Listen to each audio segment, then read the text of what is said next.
People think that entrepreneurs take risk and they get rewarded because they take risk. In reality, entrepreneurs do everything they can to minimize risk. They are not interested in taking risk. They want free lunches, and they go after free lunches. And so if you study any number of entrepreneurs, from Ray Kroc to Herb Schultz at Starbucks, and to even Buffett and Munger and so on, what you'll find is that they've repeatedly made bets which are low-risk bets, which have high return possibilities.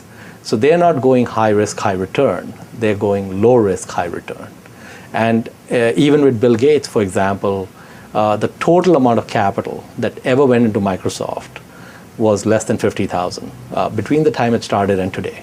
That's the total amount of capital that went into the company. So Microsoft, you cannot say was a high risk venture because there was no capital deployed. But it had high uncertainty. Bill Gates could have gone bankrupt, or Bill Gates could have ended up the wealthiest person on the Forbes 400. And he ended up at the extreme end of the bell curve, and that's fine. But he did not take risk to get there. He was comfortable with uncertainty. So entrepreneurs are great at dealing with uncertainty and also very good at minimizing risk. That's the classic great entrepreneur. If you look at any market, any product, any market, there will typically be 3 or 4 players at the most that control 80% of that market. And it could be making airplanes, or it could be making, hair clips. You can pretty much go across the board. It could be making software, anything you want. And I found that stunning, and if you invert that, so one of my heroes, Charlie Munger, says, every time you encounter something, always invert the logic to try to get some other place.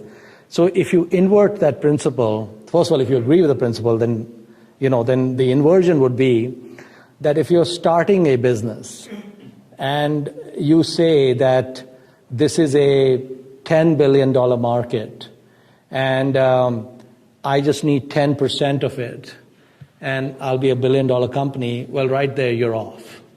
Because the inversion would be that if you're going after a market, your approach has to be, how do I get 60% of that market?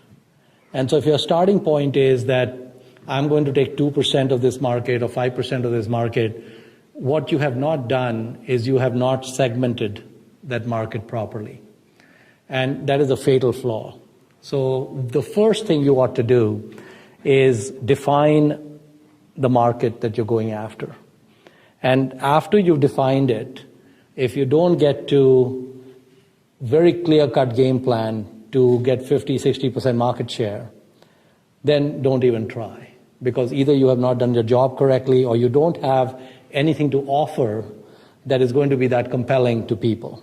I think another very important trait for successful investing is to stay within your circle of competence. So I think Buffett always says that it's not the size of the circle that matters, but knowing its boundaries. It's absolutely critical. And, Charlie Munger talks about that. He gives a couple of examples. One is he says that if in a small town you bought the McDonald's franchise, you bought the Ford dealership. Ford dealership, gas station not so good. And gas station we leave to the Patels, low-cost operations. Okay, and then you want the best Class A office building, and you want the best residential building, right? So if you got these 4 assets, and you don't need to own them completely, you could own 20% of each of them, right? So his perspective was that if in Peoria, Illinois, you own these 4 assets, and you just sat on them for your whole life, you would end up probably quite wealthy.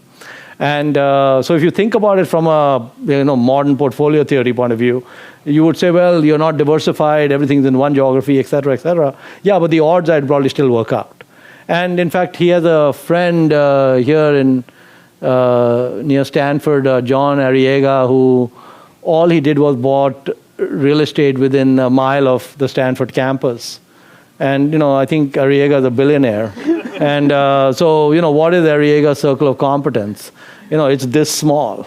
So the size of the circle is not relevant. Staying inside the circle is very fundamental. Do not try to sell something that you wouldn't buy yourself, okay? So if you don't truly think it's something that you would yourself be a customer of, don't try to pitch it. Don't be a used car salesman. So please make sure that whatever you're trying to come up with is compelling enough that you would yourself be deeply interested in buying that product.